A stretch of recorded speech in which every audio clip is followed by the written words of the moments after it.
Halo Sobat Smart, berjumpa lagi di acara Rabu Bicara PPSDM BNN. Bersama saya Sandi Nugraha yang akan menemani bincang-bincang dengan narasumber kali ini.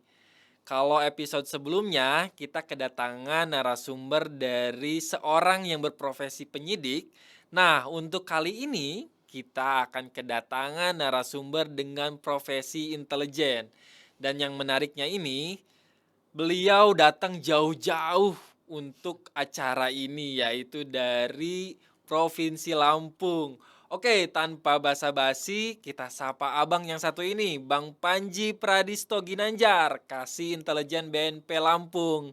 Halo Bang Panji, apa kabar Bang? Halo Mas Andi, alhamdulillah baik. Selamat Sehat ya Bang? malam Mas Andi, selamat malam rekan-rekan semuanya. Malam ya? Semoga sehat selalu. Oke. Amin. Bang, Ya, kemarin nih kita baru ketemu nih Bang. iya nih. Oh, Kayaknya sih makin eksotisnya nih Bang sekarang. iya iya iya. Lagi ikut diklat atau gimana nih Bang? Ya, bener banget Mas Andi. Kebetulan udah 3 minggu ini saya ada mengikuti pendidikan dan pelatihan. Oke. Kebetulan juga yang ngadain PPSDM. PSDM juga ya Ya. Bang. Nah, dalam 2 minggu terakhir ini materinya praktek lapangan. Oke. Praktek lapangan itu isinya menembak, ya kan, terus pelaksanaan pelatihan, melaksanakan apa, RPE, PE juga jadi di lapangan dari pagi sampai sore itu di lapangan, dari full ya. matahari baru terbit sampai matahari udah lagi di lapangan. Akhirnya kulit saya sampai muka ini terbakar. Oke. Iya, makanya Langsung di bawah matahari masih gitu ya Bang ya. masih 2 minggu lagi. Luar biasa. Sampai Semangat terus Bang. Oke Bang. Ya, Bang gimana? Panji ini tuh kan seorang ASN ya Bang ya. Betul? Boleh tahu nggak sih Bang tahun berapa dan formasinya apa pada saat itu masuk ke BNN nih Bang? Gitu ya. Saya bergabung di BNN itu tahun 2011. Oke. Pada saat itu formasi penyidik. Penyidik. Ya, Ya. betul.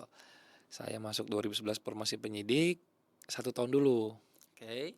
Dari CPNS sampai PNS itu di ada namanya Mas, di pusat itu. Waktu itu kan penempatan saya awalnya bukan langsung di Lampung. Oke. Penempatan Di saya pusat dulu ya langsung Bang. di Badan Narkotika Nasional Republik Indonesia di pusat di Cawang itu. Waktu itu direktoratnya namanya Prekursor dan Psikotropika. P2 ya. Direktorat P2. Nah, itu formasi penyidik. Waktu itu ada penerimaan sekitar 100 orang, 100 orang formasi. Akhirnya kita daftar. Alhamdulillah dari serangkaian tes kita lulus dan Dan lolos. Ya, lolos. betul Mas Andi. Awalnya saya penyidik. Oh, Ya, penyidik ya. betul.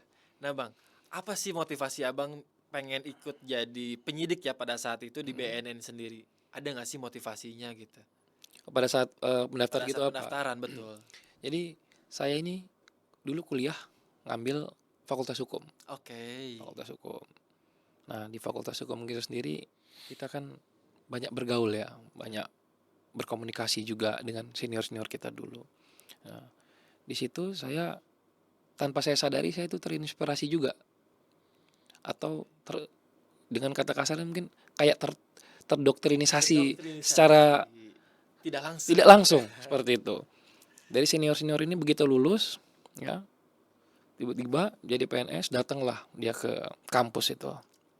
Datang ke kampus, udah dengan gagahnya gagahnya dong, dengan bajunya, Betul. dengan seragam masing-masing. Banyak dari hukum tuh biasanya senior-senior itu ada yang di kejaksaan, Betul. ada yang di kehakiman, ada juga yang banyak juga yang jadi lawyer. Nah, akhirnya secara perlahan kita gaul sama mereka itu, akhirnya ya terpatri juga, kayaknya oke nih kalau memang untuk lulus kuliah kita lanjutkan dan berbakti mengabdi kepada negara, ya salah satunya dengan masuk PNS nih. Pada saat itu kan namanya PNS bukan ASN ya. Iya, betul. Di 2000 akhirnya ketika di 2010 ada pembukaan CPNS di BNN ini. Nah, pas saya lihat itu formasinya 100 itu. Wih, banyak ini. Jadi peluangnya mungkin kan Besar ya. besar gitu. Ya udah, kita lulus, kita mencoba untuk mendaftar, ikut tes yang tadi itu. Akhirnya alhamdulillah itu Mas. Lolos Akhirnya masuk ke BNN, betul. Oke nih Bang, sebelum jadi kasih intel nih sekarang nih Bang, dulu pernah penugasan dan penempatan di mana aja Bang? Oh gitu ya. Iya. Ya gitu tadi. seperti yang saya bilang, penugasan pertama saya di Direktorat P2, Hmm, itu dari CPNS sampai PNS itu kita oke. membantu penyidikan ya, Hmm, melakukan berkas perkara, membantu penyidik yang pada saat itu penyidik sudah ada. Karena kan di BNN ini balik lagi ya, ada dari Polri, ada berbagai instansi Polri, dari Bea hmm, Cukai, dari Kejaksaan. Jadi ada berbagai instansi yang memang orang-orang terbaik di instansinya ya itu ada mengabdikan di diri situ juga ya. di BNN. Betul. Nah, jadi kita pada saat itu membantu awalnya di penyidikan. Waktu itu masih membantu untuk berkas perkara, BAP dan sebagainya. Nah, pada saat itu setelah kita prajab ya namanya Ya, CPNS kan Prajab. habis itu ada prajab Mas Andi. Ya, dulu Prajab ya, Bang? Ya, namanya prajab. Prajab ketika setelah selesai prajab itu ada arahan khusus lagi dari pimpinan. Oke. Saat itu di BNN bukan dicari sih, maksudnya dibutuhkan. Hmm, Karena kan pada saat itu kita masih muda-muda ya, ya, umur muda, masih jiwa muda-muda. muda, masih istilahnya tak kenal lelah lah. Iya. Jadi dibutuhkan beberapa orang yang akan ditugaskan ya sebagai agent atau sebagai intelijen. Oke. Untuk apa? Untuk mencari suatu informasi. Baik, baik, baik. Jadi menggali informasi, mencari informasi. Karena kalau penyidikan itu berbeda. Penyidikan itu kan memang penyidik itu boleh melakukan penyelidikan. Karena intel itu kan ranahnya penyelidikan, Mas. Oke. Bedanya Kalau di situ. penyidik ini namanya penyelidik. Kalau penyidik itu dia boleh melakukan penyidikan dan penyidikan. Tapi kalau intelijen, ya tugasnya dia hanya di bidang penyelidikan. Penyelidikan Dia saja. tidak menyidik, tidak melakukan berkas perkara. Oke. Nah, sedangkan kalau di penyidikan itu kan lebih, apalagi waktu itu saya ya, waktu itu belum belum dipercaya turun langsung lapangan dong, waktu Oke. penyidik jadi berkas perkara. Ya, seru juga, tapi ketika ada informasi dibutuhkan seperti itu, wah, Intel ada dibutuhkan agent-agent nih, ada dibutuhkan beberapa personal-personal untuk di lapangan. Iya. Nah, memang dari dulu saya sekolah, saya kuliah tuh saya seneng passion saya, insting saya tuh lebih seneng di lapangan Di gitu loh. lapangan, iya. Walaupun memang di penyidikan juga bisa, tapi memang penyidikan kan lebih di berkas perkara tadi yang saya Iya, bilang. iya.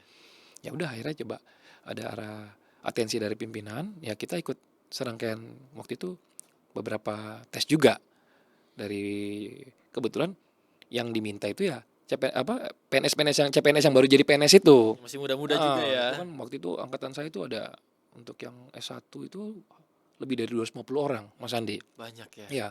Nah, disaring lah untuk beberapa ya ada tes, ada interview. Ya, proses Kira lah ya. punya dasar nggak sih, punya dasar terkait intelijen atau tidak? Karena langsung dibilang petugasannya ini seperti ini, kalian akan dididik seperti ini, kalian akan dilatih seperti ini, kalian akan disekolahkan, kalian akan turun ke lapangan begini-begini. Wih, saya bilang menantang nih, Iya. gitu. Menantang kayaknya kerja tugas-tugasnya nih. Ya udah akhirnya memberanikan diri lah pada saat itu.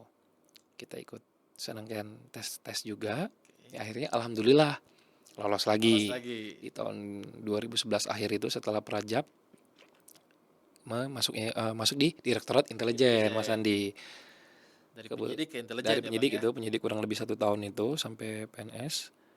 Nah, dari tahun 2011 itu sampai 2021, 2021. ya berarti ya kurang lebih 10 tahun itu, Hampir Mas 10 Andi. tahun ya. Nah, itu di intelijen terus Oke. gitu loh. Di intelijen ya akhirnya kita di lapangan. Saya menikmati sekali peran peran intelijen itu atau tugas dan fungsi-fungsi intelijen itu saya menikmati sekali. Sesuai dengan passion ya, Bang Sesuai ya. dengan passion, benar Mas Andi. Baru setelah tahun 2021 karena memang di ASN ini kan pola karirnya kan ada. Iya, Karir, jabatan itu ada, jenjangnya Mas. ada ya. Kepangkatan. Nah, pada saat di 2021 itu kita kan kalau di ASN itu kan kalau yang selain jabatan fungsional tertentu Hmm, ya, itu kan tiap 4 tahun betul, dia naik naik pangkat. pangkat gitu loh.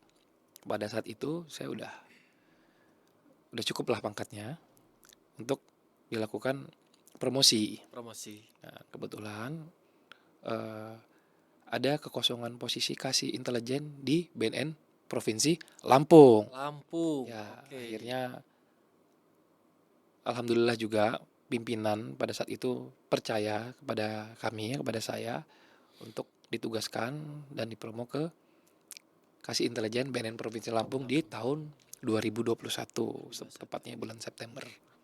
Sampai sekarang, sampai kita Sekarang. ketemu nih, Sampai sampai ketemu kemarin sekarang kita ya. berapa minggu yang lalu kan sempat ketemu tuh Ketemu kan. ya. Heeh, Oke. kayak gitu Mas Andi. Jadi ya baru di pusat sama di BNNP Lampung ini. 2 ya Ya, Bang ya, 2 selama satu. kurang lebih 12 tahun lebih ini. Oke, siap. Gitu.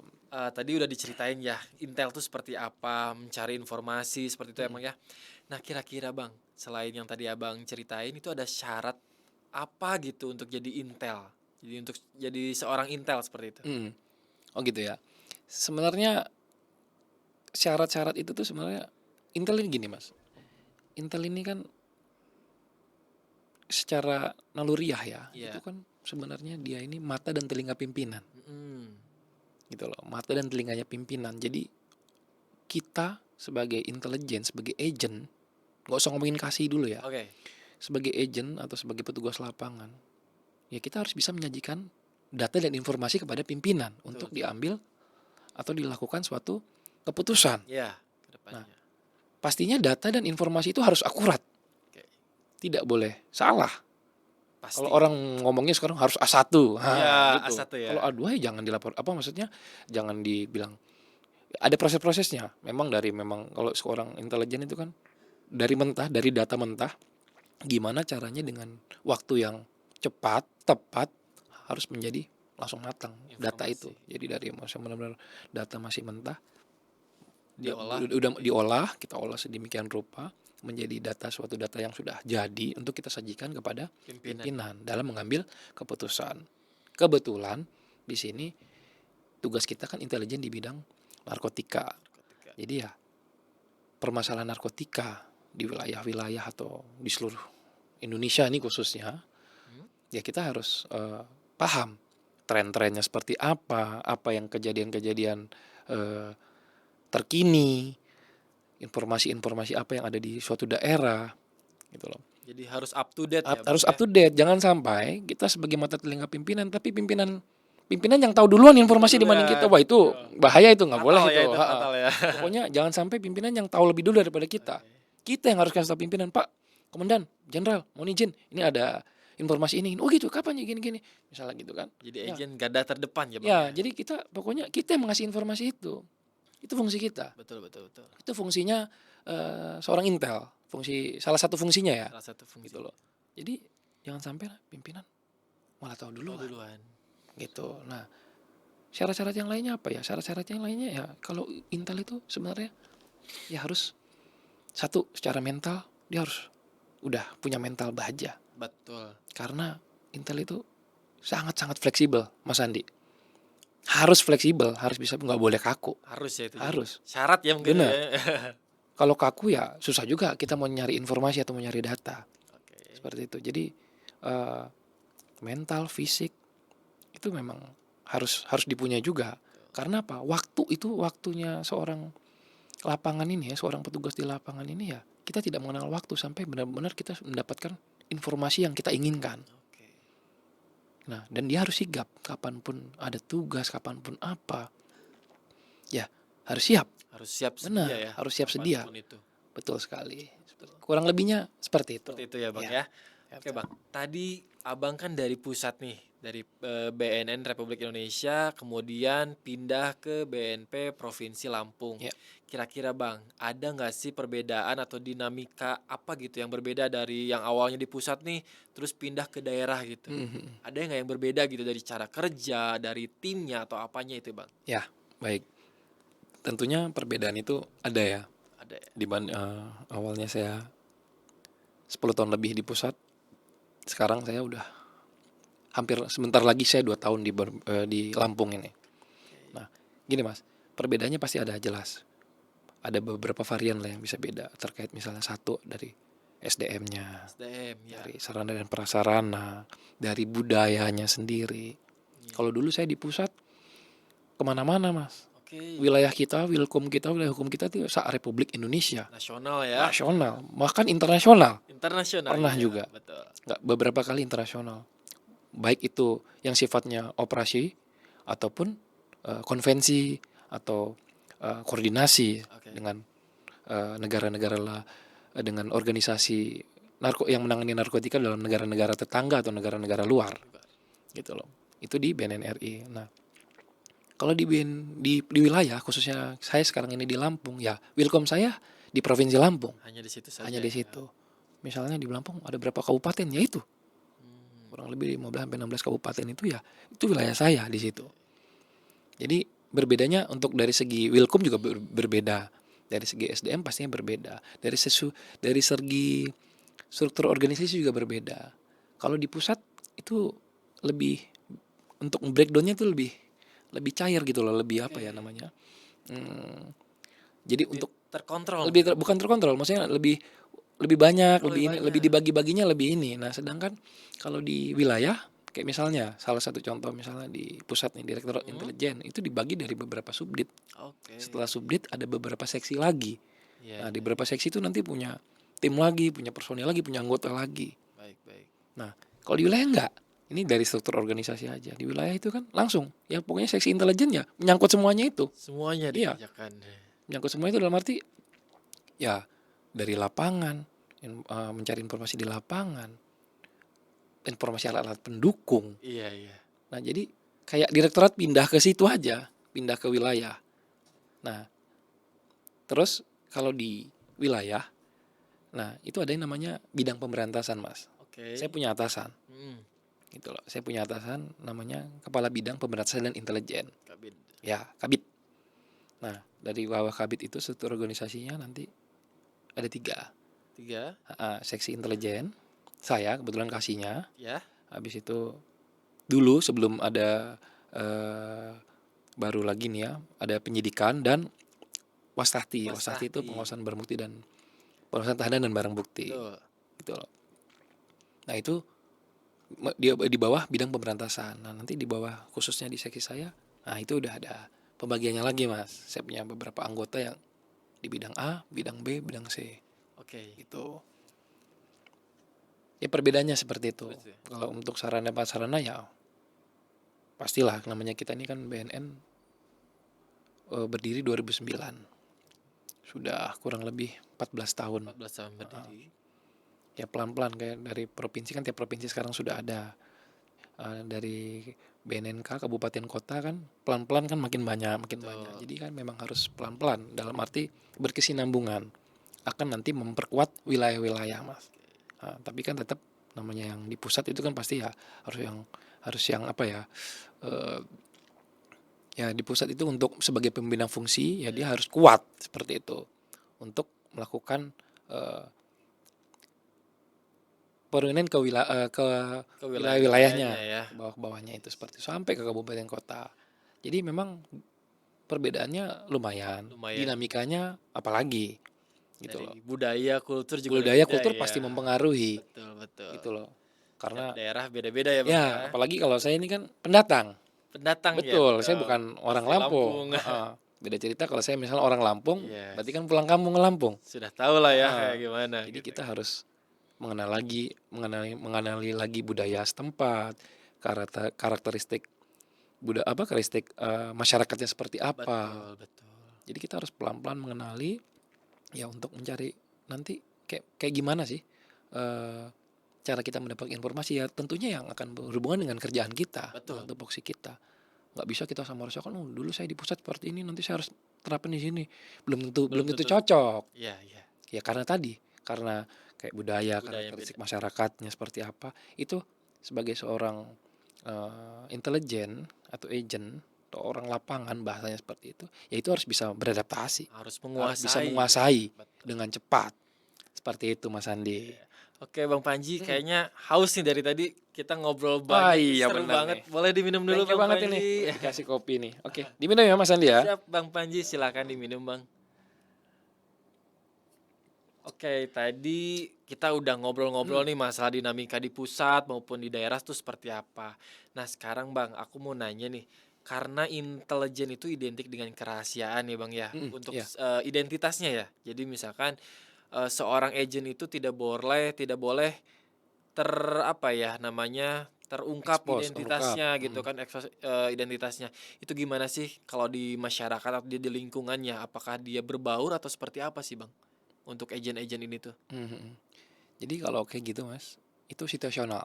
situasional ya? Situasional ya, dalam arti ya pasti kan kita mempunyai mencari informasi itu kan pasti ada targetnya Iya, gitu betul. loh. Situasional maksudnya gini, ketika kita harus turun ya kita turun, Oke. kita melakukan penyelidikan. Penyelidikan itu apa sih penyelidikan? Penyelidikan ya kita mencari informasi, mencari keterangan yang kita inginkan gitu Baik, loh. baik. Jadi kita juga lihat sasarannya itu seperti apa. Perlu nggak kita masuk? Atau perlu nggak usah kita masuk? Kalau memang kita perlu melakukan, misalnya masuk dalam arti kayak eh, salah satu teknik-teknik penyelidikan, misalnya kita nyamar, kita apa, seperti Iya, itu kan iya. bisa. Atau kita juga, ya balik tadi kan, intel kan nggak boleh kaku Iya, dan harus harus banyak gaul. fleksibel ya. Ya, yang penting gimana caranya mendapatkan informasi itu secara akurat. Akurat A1.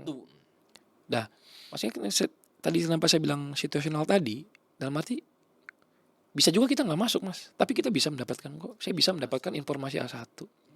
Ya karena itu tadi, ya nggak harus yang kita langsung masuk kok. Oke. Atau misalnya internal kita, anggota kita, ya memang kita wajib mengontrol itu. Tapi bisa aja kita kan punya banyak kawan ya, Oke, istilahnya oke. bahasanya lah, tanda kutip banyak kawan, banyak teman, gitu loh yang bisa kita Jadikan gunakan, strategi ya. kita jadikan jembatan informasi, Mas Andi. Betul, betul, betul. Jadi makanya kalau misalnya Mas Andi tanya gitu, ya kita situasional. Memang kalau memang dibutuhkan kita masuk, kita harus benar-benar ini harus kita lihat dengan mata kepala sendiri. Ya kita jadi apapun jadi. Jadi ya. Yang penting informasinya itu benar dan kita dapat. Siap. Secara apalagi secara visual langsung di mata kita kan itu udah nggak bohong lagi. Iya, betul. Kalau masih katanya orang itu kan namanya belum akurat. Belum akurat. Betul. Iya. Kalau memang nggak yakin ya kita, kalau misalnya memang kita mesti turun langsung ya kita turun. Tapi kalau memang makanya penyelidikan sendiri itu ada tahap-tahapnya. Betul, prosesnya Gitu. ya. Prosesnya ada. Jadi bisa kita melalui orang dulu, kita melalui alat dukung gitu. Oke. Baru nanti kita turun langsung. Maksudnya kita turun langsung itu bisa saya, bisa anggota saya yang kita delegasikan. Intinya balik lagi ke data, informasi, dan ya keterangan-keterangan yang kita butuhkan itu. Jadi situasional Situasional, aja ya untuk betul. seorang agent. Nah, Bang Panji nih, pengalaman pribadi selama jadi Intel yang menginspirasi ada nggak sih Bang? Selama Gitu. Bang Panji jadi Intel nih, Hmm. nah yang menginspirasi itu seperti apa, ada nggak ya pengalamannya Bang? Oke, jadi gini. Jadi ini pas pada saat di pusat nih. Iya, boleh, boleh. Gitu loh. Jadi ada yang inspirasi ya, Iya, yang menginspirasi ya. betul. Jadi gini. Saya nih suka film, Mas. Oke, Suka nonton film action. film action ya. Apalagi kan kalau sekarang ini di dunia maya ya, banyak kan film-film bagus tuh, film-film action, apalagi yang terkait narkotika, bandar-bandar narkotika, penggerebekan narkotika. Seru Itu lah ya itu. seru nontonnya gitu loh. Oke. Nah, kebetulan beberapa tahun ke belakang kan banyak film-film tentang itu juga. Nonton lah. Nah, pada saat saya masuk awal itu yang tadi 2011, ini kita harus memberantas narkoba nih. Tahu nggak? Saya langsung kemana pemikiran namanya narkoba. Itu kan dari dulu terkenal banget nih. Satu orang ini, namanya gembong, salah satu gembong terbesar di dulu lah, zaman 80 sampai 90-an. Ya pasti Mas Andi tahu. Namanya Pablo Escobar. Di dunia ya Di itu dunia. ya. Ada skala. Ya itu emang bandar, udah kartel gitu loh. Jadi agak ke belakang sedikit saya cerita. Oke. Akhirnya saya mencari tahu, tiba-tiba di pas beberapa tahun terakhir nih ada filmnya. Film tentang Dia. penggerbegan apa? Jadi sejarahnya dia dulu gimana sampai akhirnya dia ketangkep. Oke. Dulu tuh berkuasanya dia seperti apa, menyelundupkan narkotika kemana, ke negara mana, sampai ke USA sana. Dia menguasai dunia, dia jaringannya tuh sampai kalah kali MLM itu. MLM kalah ya. Kalah. Asli banyak sekali. Kakinya udah banyak banget kayaknya. Sekali. Dia tidak tersentuh. Dia melakukan apa semuanya. Nah, saya ikutin. Pada saat tahun 2019, Mas, sebelum saya nonton film itu, selama ini kan hanya baca aja. Iya. Nah, di 2021 itu ada film itu. Nah, di 2019 kebetulan nih, ini pengalaman berharga dan menginspirasi saya sekali. Oke. Saya menjadi wakil atau delegasi dari BNN dan Indonesia, Mas, untuk menghadiri suatu kegiatan, acara konvensi ini acara dunia, namanya IDEC, Far IDEC. East, ya IDEC itu International Drug Enforcement Convention, Oke. Far East itu timur jauh. Nah itu kebetulan 2019 itu kalau nggak salah di bulan Maret, Hmm? itu hostnya dari negaranya Australia, Australia. Oke. yes. Nah tepatnya di kota Perth. Perth. Nah, ketika kita sedang membahas masalah-masalah narkotika di beberapa dunia itu yang kita dalam konvensi tersebut, tiba-tiba kita dikejutkan oleh penyelenggara tiba-tiba ada yang datang, Mas. Saya nggak kepikiran Escobar pada saat itu. Saya nggak kepikiran Misterius dia. ya. Saya pokoknya ngikutin acara tersebut. Saya menyimak, kita bertanya, kita berinteraksi sama negara-negara tetangga. Tapi dia ada di satu sesi, tiba-tiba mereka memanggil gestar, Oke. bintang tamu yang sangat-sangat ini, kata mereka, wah ini apa namanya, langka, Legend rare, kali ya. karena legend. Tiba-tiba yang datang itu mereka memperkenalkan. Awalnya saya nggak tahu, orang udah purna, rambutnya udah putih, nih siapa nih yang datang, polisi mana atau agent Iya. mana ini, saya pikir seperti itu. Tiba-tiba dia memperkenalkan diri, namanya dia Stephen Murphy sama Javier Pena. Saya langsung kaget. Tahu nggak dia siapa? Siapa tuh Bang? Hah? Nggak tahu, Mas Nggak Andi? tahu, saya nggak tahu. Dialah yang menangkap Pablo Escobar itu. Luar Sampai ya biasa. akhirnya dia sama, jadi Escobar itu kan dulu dia nama kartelnya Medellin ya, di Kolombia sana. Nah, Medellin. mereka tuh sama-sama polisi di sana itu, sama dari USDA, Oke. BNN-nya Amerika itu kan Iya, DA kan, dia kalau tahu. betul.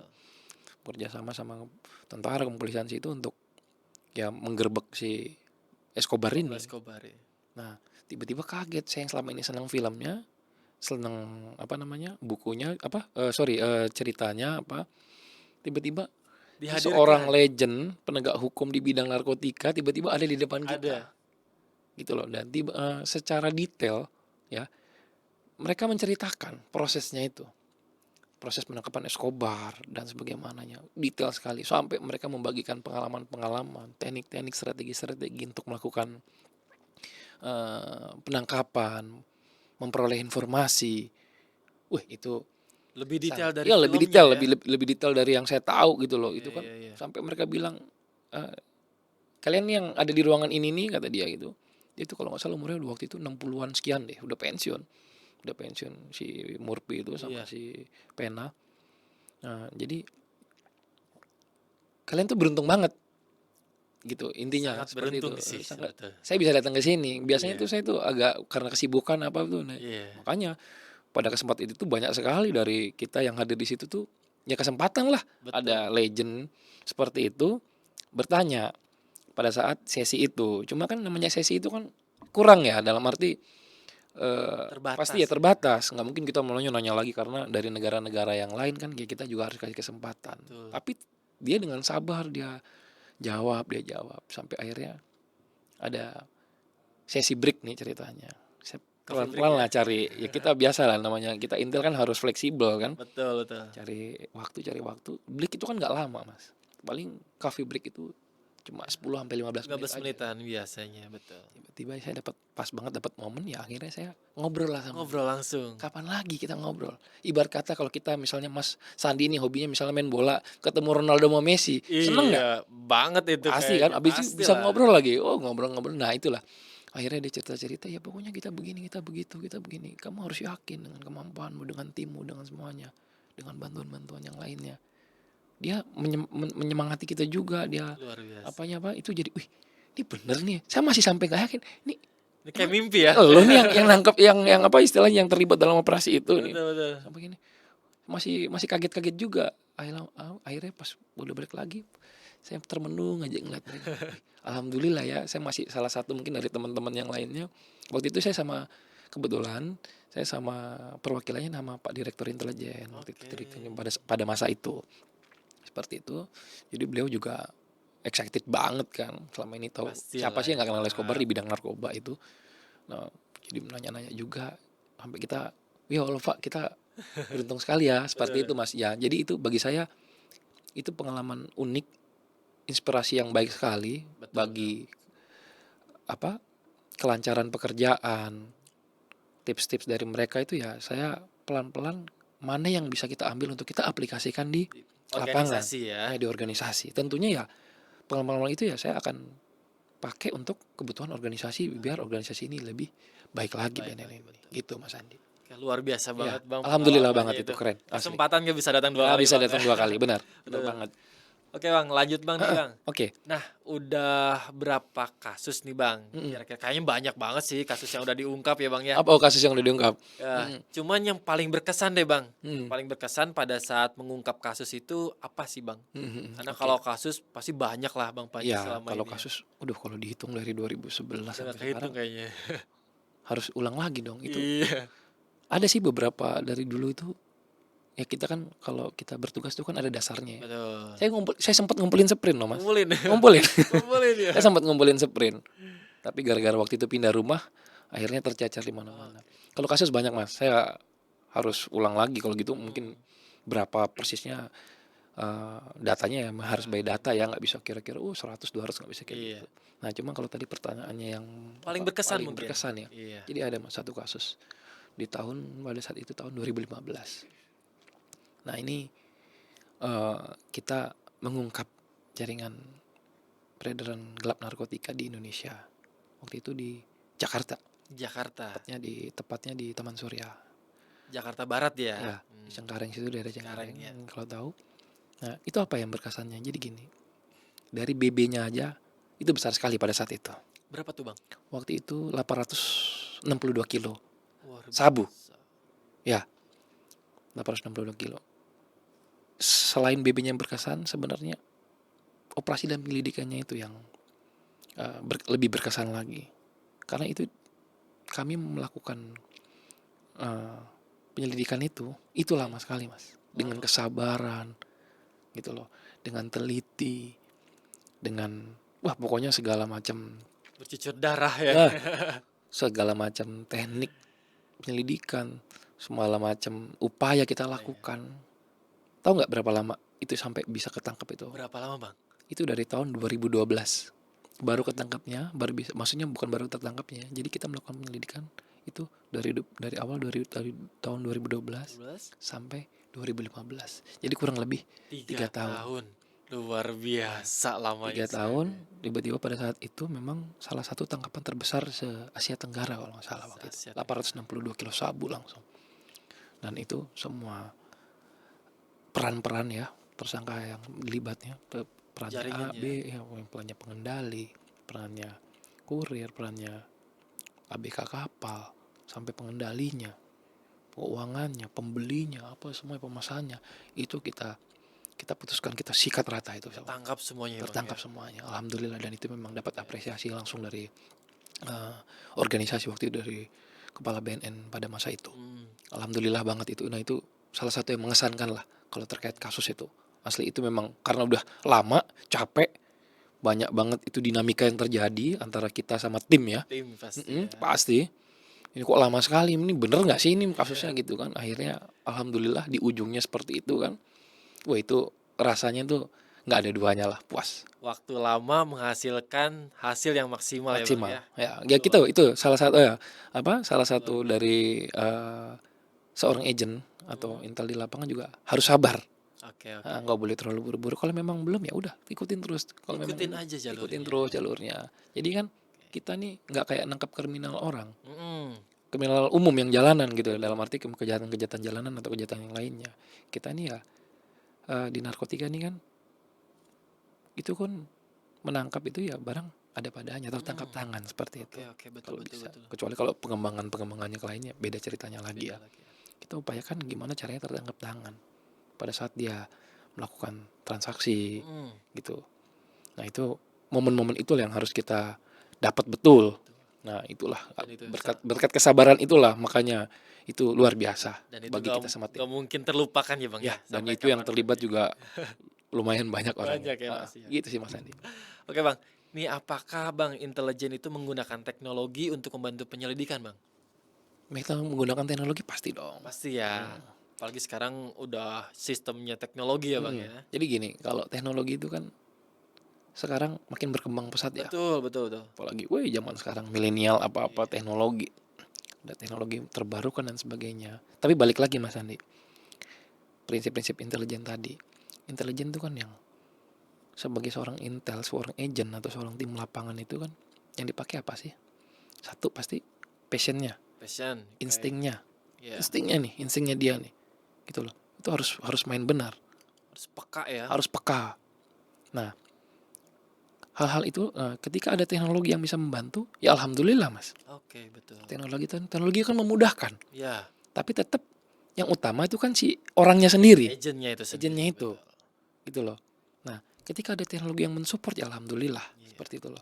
Tapi tetap keputusan atau penggunaan apa ya tetap semua panca indera kita tuh harus yang utama itu ya kitanya Dari sendiri, diri kitanya orang sendiri yang ya. si agentnya itu, gitu loh. Itu yang utamanya. Nah, ketika ada datang dukungan-dukungan dari teknologi atau dukungan-dukungan dari pihak yang lain, lah kita istilahnya apa mau sesuatu tiba-tiba dimintain bantu apa ada pertolongan dari orangnya pasti kan alhamdulillah Iya, gitu betul, loh. betul. Nah cuma tetap kembali lagi terkait tadi feeling, insting sama kepekaan kita sebagai seorang intel ya itu yang Tetap utama. yang utama. Teknologi tetap kalau memang itu bisa membantu ya akan kita gunakan Nah, dengan ya. sangat alhamdulillah. Apalagi bisa mempersingkat, menyederhanakan suatunya penyelidikan, ya itu lebih bagus lagi Mas. Pasti kita akan apa ya akan kita gunakan atau dalam ya. arti kita maksimalkan lah kesempatan itu. Optimalkan ya, Bang. Optimalkan, betul. Untuk teknologinya. Oke nih Bang, untuk yang terakhir nih Bang, pertanyaan Oke. terakhir. Sebagai kasih intel nih, Mm-mm. strategi apa sih yang Bang Panji punya nih untuk bisa apa ya meningkatkan kinerja dari organisasinya ataupun dari kekompakan SDM-nya gitu Bang? Kira-kira ada kiat-kiat nggak sih Bang untuk menginspirasi para kasih-kasih di daerah lain Bang? Oh gitu ya. Oke. Oke. Baik kalau untuk tips-tips kiat-kiat gitu, Iya, betul. balik lagi Mas. Eh, Satu tiap orang pasti berbeda, Yap. gitu. Terus tadi kita sudah membicarakan terkait budaya dan kata karakteristik tiap-tiap wilayah juga berbeda, gitu loh. Jadi nggak bisa kita samaratakan sebenarnya. Betul. Cuma yang saya pegang dari dulu, memang tepat sekali apa yang diajarkan nenek moyang kita, nenek-nenek kakek kita, orang tua kita terhadap prinsip-prinsip dasar kita hidup Kehidupan ya. itu ternyata sangat-sangat berguna sekali kita terapkan untuk di organisasi. Oke. Salah satu contohnya apa? Kedisiplinan, disiplin Disiplin. itu sangat perlu. Kita kalau nggak disiplin atau anggota kalau nggak disiplin ya susah. Salah satunya Kacau disiplin ya. waktu aja pasti kacau. Kacau ya. Kalau dia disiplin, apalagi seorang agent ya dengan tugasnya yang sebegitu Banyak. banyak dan luas ya tugasnya dia itu, ya disiplin itu harus tertanam di jiwanya. Betul, betul, betul. Kalau dari misalnya salah satu disiplin waktu aja dia nggak terlalu aware sama itu, ya gimana? Oke. Gitu loh. Jadi kita harus bisa disiplin dulu. Dimulai dari diri kita pastinya. Apalagi saya sebagai kasih intel di Lampung, saya harus mencontohkan kepada anggota-anggota saya. Oke. Seperti itu.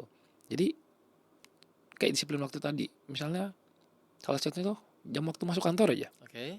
Masuk kantor tuh kita jam berapa sih Mas Andi? Kalau kita di sini jam 8. Jam 8 kan sama, saya juga jam 8. Jam 8 ya? Ya. Oke lah, office hour jam 8 sampai jam 4. 4 betul. Nah, caranya kita apa? Ya kita harus mencontohkan, kita harus datang sebelum waktunya itu. Gitu loh. Jadi role model ya. Ya jadi role model juga. Jadi ya kita belum tahu kita datang ke suatu daerah apakah mereka tuh udah disiplin. Tapi kan kita perlu kita dari diri kita udah disiplin dari awal. Betul. Ya akhirnya kan enak juga gitu loh. Itu disiplin pertama. Nah yang kedua apa? Kerja keras. Kerja keras. Kerja keras jangan cepet puas itu. Betul. Kerja keras tuh harus. Jangan terlalu cepet euforia. Setuju Bang. Ya kan? Misalnya di pekerjaan nih. Kita habis nangkep, wah gede misalnya. Nangkep, berhasil mengungkap suatu kasus besar, euforia, habis itu loyo. Nah itu gak boleh. Tetap kita harus bangkit lagi, cari lagi, kerja keras terus. Yang ketiga, kompak dan semangat. itu wajib. Wajib ya Ya, untuk tim kayak gitu ya Bang ya? ya, tim kalau nggak kompak itu susah, Iya, pasti berantakan nih pasti Bang ya? berantakan. Apalagi kalau misalnya kita di gini ini pasti kan ada beberapa tim. Kita bentuk berapa tim, tim A, tim B, tim C Betul. misalnya. Pastilah kita untuk memudahkan kita di lapangan Mhm. nggak mungkin semuanya beruduk langsung ke sana, Iya, beruduk langsung ke sini kan nggak. Jadi ada yang tugasnya A, ada yang tugasnya B. Kita sesuaikan dengan kebutuhan. Nah, gimana caranya taunya kekompakan? Ya kita harus tahu juga karakteristik personil atau anggota kita. betul betul. Karena misalnya ada 10 orang, itu bisa ada 10 karakter. Mhm. Nah, mungkin antara mereka nih saling ego atau gimana. Nah, itu peran kita di situ, Mas Andi. Kita sebagai pimpinan Peran pimpinan unit ya. atau pimpinan seksi di suatu itu, ya kita harus bisa memilih kapan dan harus kita gunakan sesuai dengan karakter yang anggota kita ini.